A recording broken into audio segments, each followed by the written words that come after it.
Hello everyone. In this video, I will show you how to recover lost photos in Google Photos in 2026.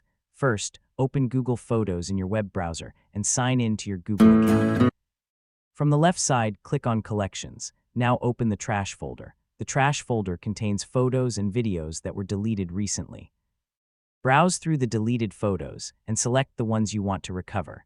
You can choose one photo or multiple photos at the same time. After selecting the photos, click the Restore button at the top of the page. Google Photos will restore the selected photos to your photo library and any albums they were previously in. Wait a few seconds for the restore process to finish. Now go back to the Photos section. You will see that your recovered photos have been restored to your Google Photos library.